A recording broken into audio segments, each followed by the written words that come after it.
ఏపీలో ఎన్నికల ప్రచారాలు సరికొత్త పుంతలు తొక్కుతున్నాయి. సంక్షేమ సారథిగా పేరు తెచ్చుకున్న జగన్ అభివృద్ధి మంత్రం పఠిస్తున్నారు. అభివృద్ధి సారథిని అని చెప్పుకున్న చంద్రబాబు నాయుడు సంక్షేమం గురించి పదే పదే చెప్తున్నారు.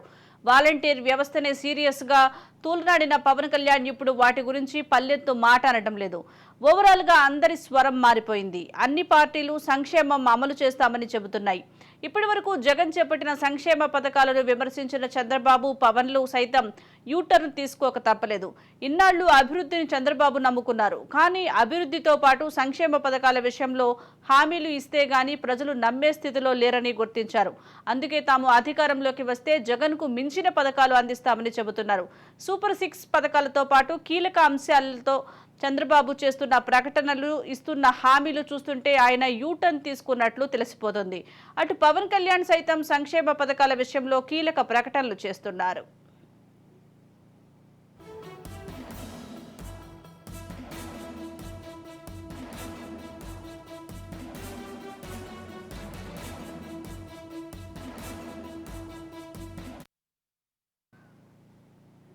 జగన్ గత 5 ఏళ్లుగా సంక్షేమ పథకాలను అమలు చేశారు. దీంతో అభివృద్ధి లేదన్న అపవాదం ఉంది.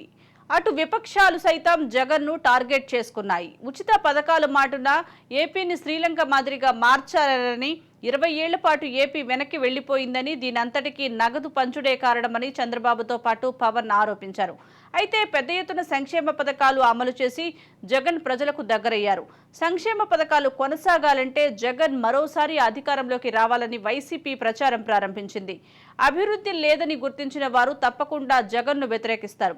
ఆ ఓటు బ్యాంక్ తమ వద్ద ఎలానూ ఉంటుంది. అందుకే చంద్రబాబు మాస్టర్ ప్లాన్ వేశారు.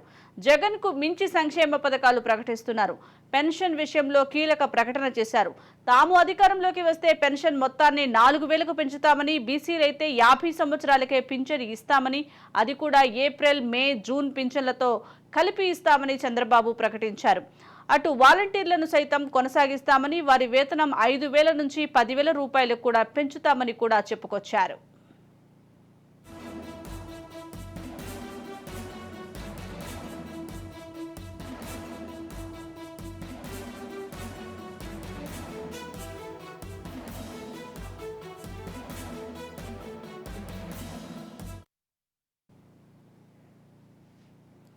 దీనికి సంబంధించి మరింత సమాచారం మా ఇన్పుట్ ఎడిటర్ కోటిరెడ్డి అందిస్తారు. కోటిరెడ్డి, రాజకీయ పార్టీలు ఎన్ని రకాల ఆదర్శాలు వల్లించినప్పటికీ వాటి అంతిమ లక్ష్యం మాత్రం అధికారాన్ని చేపట్టడమే. ఎన్నికలు ముగిసిన తర్వాత అధికారంలోకి వచ్చిన రాజకీయ పార్టీలు ఎన్ని రకాల ఆదర్శాలు వల్లించినప్పటికీ వాటి అన్నింటి అంతిమ లక్ష్యం మాత్రం అధికారాన్ని చేపట్టడమే. అధికారంలోకి వచ్చినా రాకున్నా ఆ తర్వాత మాత్రమే ఆ పార్టీలన్నీ కూడా ఆదర్శాలు వల్లిస్తూ ఉంటాయి. ప్రస్తుతం ఎన్నికల సమయం కావడంతో అన్ని రాజకీయ పార్టీల యొక్క స్వరం మారుతున్న తీరు మనం గమనిస్తూ ఉండవచ్చు. ప్రస్తుతం ఆంధ్రప్రదేశ్ శాసనసభ ఎన్నికలకు సంబంధించి రాజకీయ పక్షాలు మంచి పోరాటమే చేస్తున్నాయి. పార్లమెంట్ ఎన్నికలు అక్కడ పరమావధి కాదు, వాటికి కేవలం రాష్ట్రంలో అధికారం అన్నదే ఇంపార్టెంట్. కాబట్టి దానికి సంబంధించి అటు అధికారం ఇప్పటి వరకు అధికారంలో ఉన్నటువంటి వైసీపీ కానీ, అధికారం కోసం చూస్తున్నటువంటి తెలుగుదేశం పార్టీ లేదా వాటి మిత్రపక్షాలు కానీ చేస్తున్నటువంటి కృషి మనకు కనిపిస్తూ ఉంటుంది. అయితే అధికారం కోసం స్వరం మార్చడంలో వైసీపీయా,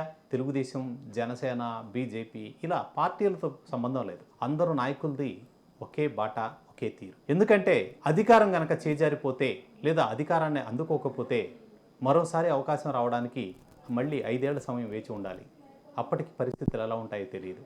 అందుకనే పార్టీలు స్వరం మార్చడానికి ఏమాత్రం సంకోచించడం లేదు. ప్రస్తుతం ఏపీ ఎన్నికలను చూసినట్లయితే గడిచిన 5 ఏళ్లుగా అధికారంలో ఉన్నటువంటి వైఎస్ఆర్సీపీ సంక్షేమానికి ఒక కొత్త అర్థాన్ని చెప్తూ వచ్చింది. జగన్మోహన్ రెడ్డి అనగానే సంక్షేమ రంగానికి సారథిగా దేశంలో ఇలా సంక్షేమ పథకాలు ప్రవేశపెట్టినటువంటి నేత మరెవరూ లేరు అంటూ ఇప్పటి వరకు ఆ పార్టీకి సంబంధించినటువంటి నాయకులు, కార్యకర్తలు అందరూ కూడా క్లెయిమ్ చేస్తూ వచ్చారు. కానీ ఎన్నికల సమయం ముంచుకొస్తున్న ఈ తరుణంలో మాత్రం జగన్మోహన్ రెడ్డి స్వరంలో ఒక స్పష్టమైన మార్పుని మనం గమనించవచ్చు. అది ఆయన చెప్తున్నటువంటిది సంక్షేమం అనే పదాన్ని వదిలేయకున్నప్పటికీ సంక్షేమ సారథిగా తనని తాను ప్రొజెక్ట్ చేసుకునేటువంటి అంశాన్ని కొంత దూరం పెట్టినట్టు కనిపిస్తూ ఉంది. ఆయన చెప్తున్నటువంటి మాట సంక్షేమంతో కూడినటువంటి అభివృద్ధి అనే పదాన్ని ఎక్కువగా వాడుతున్నాడు. ఎందుకంటే గడిచిన 5 ఏళ్లుగా సంక్షేమ రంగానికి అధిక ప్రాధాన్యత ఇచ్చి అభివృద్ధిని జగన్మోహన్ రెడ్డి విస్మరించాడు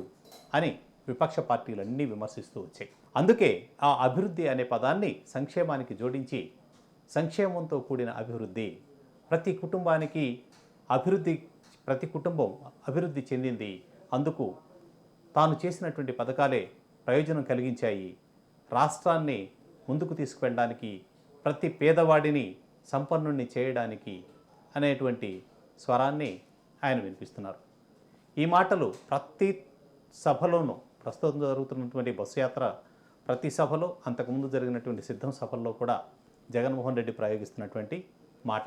అంటే తనకున్నటువంటి ఆ సంక్షేమ సారథి అనేటువంటి ఆ బ్రాండ్ నుంచి అభివృద్ధి పదం వైపు తనను ప్రొజెక్ట్ చేసుకోవడానికి జగన్మోహన్ రెడ్డి చేస్తున్నటువంటి ప్రయత్నంగా దీన్ని మనం చూడవచ్చు. ఇక మరోవైపు జగన్మోహన్ రెడ్డితో తలపడుతున్నటువంటి చంద్రబాబు నాయుడు ఎన్డీఏ కూటమిగా ఏర్పడినప్పటికీ ప్రధాన పక్షంగా తెలుగుదేశం పార్టీ ఉంది. ఆ పార్టీకి సారథిగా ఉన్నటువంటి చంద్రబాబు నాయుడు ఇప్పటికే 3 దఫాలుగా ముఖ్యమంత్రిగా చేశారు, 2 దఫాలు ప్రతిపక్ష నాయకుడిగా ఉన్నారు.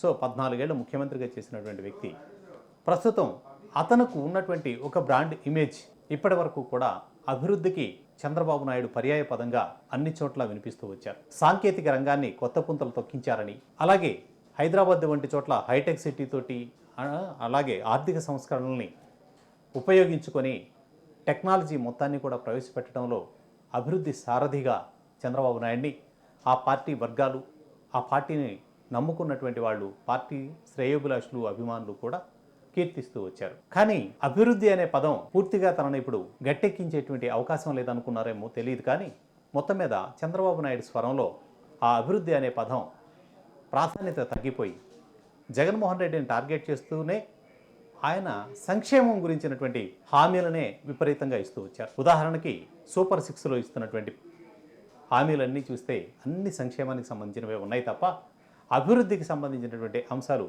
ఎక్కడా లేవు. సంక్షేమ రంగాన్ని ఇకపై అంటే తాను ఆ సంక్షేమాన్ని యథాతథంగా కొనసాగిస్తాను, లేదా అంతకంటే ఇంకా ఎక్కువ చేస్తాను అని చంద్రబాబు నాయుడు చెప్తున్నటువంటి తీరు మనకు కనిపిస్తూ ఉంది. ఈయన ఈ విధంగా మార్చారు.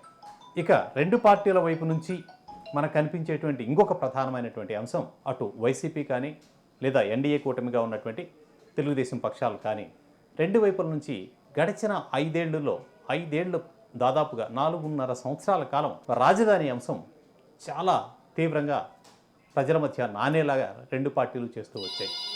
అందులో భాగంగానే పూర్తి స్థాయిలో ఇప్పుడు రాజధాని అనేది అమరావతిని విధ్వంసం చేశారు అనేటువంటిది చంద్రబాబు నాయుడు చెప్తూ వచ్చారు. అయితే అభివృద్ధి వికేంద్రీకరణలో భాగంగా రాజధానిని 3 ప్రాంతాలకు విస్తరిస్తాము, 3 ప్రాంతాలు 3 రాజధానులుగా చేస్తామని జగన్మోహన్ రెడ్డి చెప్తూ వచ్చారు. కానీ ఎన్నికల తరుణం ముంచుకొచ్చిన తర్వాత ఈ రెండింటికి సంబంధించినటువంటి అంశం ఒక్క చోట కూడా వినిపించడం లేదు, ఒక్క పార్టీ కూడా ప్రస్తావించడం లేదు. ఏమైపోయింది ఈ రాజధాని అని మనమే అనుకోవాల్సినటువంటి పరిస్థితి కనిపిస్తూ ఉంది. ఇప్పటి వరకు రాజధాని అంతకుముందు వైసీపీ అధికారంలోకి వచ్చిన తర్వాత జరిగినటువంటి లోకల్ బాడీ ఎన్నికల సమయంలో కూడా గుంటూరు, కృష్ణా జిల్లాల్లో చంద్రబాబు నాయుడు ప్రసంగాలలో తమ పార్టీ అభ్యర్థిని గెలిపించండి, ఇది రాజధానికి రెఫరెండం అని చెప్పి ప్రకటించినటువంటి చంద్రబాబు నాయుడు ఇప్పుడు దాని గురించి ఒక్క మాట కూడా ఎక్కడా ప్రస్తావించడం లేదు. ఒకవేళ అమరావతి గురించి కనుక తాను ప్రస్తావించితే రాయలసీమ, ఉత్తరాంధ్ర జిల్లాల్లో సమస్యలు తలెత్తుతాయి అని చెప్పేటువంటి భావన ఏమైనా ఆయనకుందేమో తెలియదు. అలాగే అమరావతి ప్రాంతంలో తన పార్టీ దెబ్బతింటుంది అనుకున్నారా లేదా మరో కారణమో తెలియదు, జగన్మోహన్ రెడ్డి కూడా 3 రాజధానులకు సంబంధించినటువంటి అంశాలు ఎక్కడా ప్రస్తావించడం లేదు. ఇంకా చెప్పాలి అంటే నారా లోకేష్ ఆల్రెడీ రాయలసీమలో హైకోర్టును లేదా హైకోర్టు బెంచ్ను కర్నూలులో ఏర్పాటు చేస్తామని ఓ ప్రకటన కూడా చేయడం మనం చూసాం. సో ఈ అంశం విషయంలో కూడా 2 పార్టీల వైపు నుంచి పూర్తి స్థాయిలో భిన్నమైనటువంటి అభిప్రాయాలు ఇప్పుడు వచ్చి ఖచ్చితంగా ఎన్నికల సమయం వచ్చేప్పటికి మాత్రం దీనికి సంబంధించినటువంటి స్వరాన్ని పూర్తిగా మార్చేశాయి. ఇక మరొకటి వాలంటీర్ వ్యవస్థ. అయితే ఈ వాలంటీర్ వ్యవస్థకు సంబంధించినటువంటి అంశాలని ఇప్పటికీ కూడా వైసీపీ తన ఘనతగానే చాటుకుంటూ వస్తుంది. దానిని ఉద్యోగ కల్పన కింద, అలాగే సచివాలయ వ్యవస్థని, వాలంటీర్ వ్యవస్థని తాను కల్పించినటువంటి ఉద్యోగ వ్యవస్థగా వైసీపీ క్లెయిమ్ చేసుకుంటూ ఉంది. కానీ ఈ అంశం మీద అటు తెలుగుదేశం పక్షాలన్నీ కూడా స్వరం మార్చినటువంటి తీరు మనకు కల్పిస్తూ ఉంది. వాలంటీర్ వ్యవస్థ కేవలం వైసీపీ కార్యకర్తల ద్వారానే నడుస్తుంది. దీని ద్వారానే ప్రజలకు సంబంధించినటువంటి సమగ్ర సమాచారం సేకరించేసి పూర్తిగా వాళ్ళ గోప్యతను మొత్తాన్ని కూడా బజార్ను పెట్టేస్తున్నారు అని తెలుగుదేశం పార్టీ ఆరోపించింది. నిజానికి ఈ రోజున ఒక ఆధార్ నెంబర్ ఒకటి ఉంటే ప్రతి సమాచారం అందరికీ తెలిసిపోతుంది అనేది అందరికీ తెలిసినటువంటి విషయమే. ఇప్పుడు గోప్యత ఎంతవరకు ఉంది అనేది మనం చెప్పుకోలేని పరిస్థితుల్లో ఉన్నాం. ఆధార్కి లింక్ చేయకుండా ఒక్క పథకం కూడా ఆ ప్రభుత్వాలు అమలు చేయడం లేదు. ఇది అంతకుముందు చంద్రబాబు నాయుడు అయినా ఇప్పుడు జగన్మోహన్ రెడ్డి అయినా ఇద్దరు చేస్తోంది అది. సో ఇన్ని విమర్శలు చేశారు. ఇక పవన్ కళ్యాణ్ అయితే ఒక 10 అడుగులు ముందుకు వెళ్ళిపోయి కేవలం ఉమెన్ ట్రాఫికింగ్కి దోహదపడుతున్నారు అనేటువంటి విమర్శలు చేశారు. ఇన్ని చేసి ఈ రోజున చంద్రబాబు నాయుడు ఈ విషయంలో కూడా స్వరం మార్చినటువంటి తీరు, తను ముందు చెప్పినటువంటి మాటకి కట్టుబడకుండా ఇప్పుడు మార్చినటువంటి తీరు మనకు కనిపిస్తోంది. వాలంటీర్ వ్యవస్థను కొనసాగించడమే కాకుండా ప్రతి వాలంటీర్కు 10,000 రూపాయలు, ఇప్పుడు జగన్మోహన్ రెడ్డి ఇస్తున్నటువంటి 5,000 కాకుండా 10,000 రూపాయలు ఇస్తాను అని చెప్పి ప్రకటించారు. అంటే ఎన్నికల సమయం వచ్చేప్పటికీ ఓటర్ల మీద ఏ అంశమైతే ప్రధానంగా ప్రభావం చూపుతుంది అనేటువంటి అభిప్రాయం వారికి కలుగుతుందో అందుకు అనుగుణంగా రాజకీయ పార్టీలన్నీ తమ విధానాలని తమ యొక్క మాటలను కూడా మార్చుతూ ఓటర్లను మభ్యపెట్టే ప్రయత్నమో లేదా ఓటర్లను ఆకట్టుకునే ప్రయత్నమో చేస్తున్నటువంటి తీరు మాత్రమే మనకి స్పష్టంగా కనిపిస్తూ ఉంది. ఈ విషయంలో అధికార, ప్రతిపక్ష, విపక్ష ఇలా ఏ పార్టీని కూడా దూరం పెట్టడానికి అవకాశం లేకుండా అందరూ ఒకే బాటలో పయనిస్తున్నటువంటి తీరు స్పష్టంగా కనిపిస్తోంది. తనకున్నటువంటి సంక్షేమ ముద్రని చెడిపేసుకోవడానికి జగన్మోహన్ రెడ్డి ప్రయత్నిస్తుంటే తనకున్న అభివృద్ధి ప్రదాత అనేటువంటి ముద్రను చెడిపేసుకొని సంక్షేమ సారథిగా గుర్తింపు పొందడానికి చంద్రబాబు నాయుడు ప్రయత్నిస్తున్నటువంటి తీరు మనకి కనిపిస్తూ ఉంది.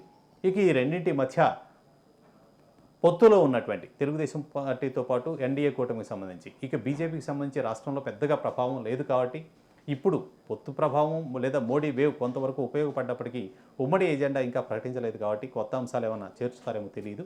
బహుశా ఇక పవన్ కళ్యాణ్ కూడా ఇప్పుడు ప్రస్తుతం గతంలో చేసినటువంటి ఆరోపణలన్నింటినీ పక్కన పెట్టి ఆ వాలంటీర్ వ్యవస్థ కానీ ఇంకొక అంశానికి సంబంధించినటువంటి అంశాలన్నీ పక్కన పెట్టి ప్రజలతోటి తన మాటల్లో కూడా వచ్చినటువంటి మార్పు మనం గమనించవచ్చు. అంతకుముందు అత్యంత దూకుడుగా జగన్ రెడ్డి అంటూ ప్రస్తావించినటువంటి పవన్ కళ్యాణ్ ఈ రోజున ఆ తీవ్రతను కూడా తగ్గించినటువంటి తీరు మనకు కనిపిస్తూ ఉంది. ఓవరాల్గా అన్ని పార్టీలు ఏ రాజకీయ పార్టీ అయినా ఒక గాట కట్టడానికి అవకాశం కల్పించేలాగా ఆంధ్రప్రదేశ్ రాజకీయాలు ముందుకు కొనసాగుతున్నాయి అనేది వాస్తవం.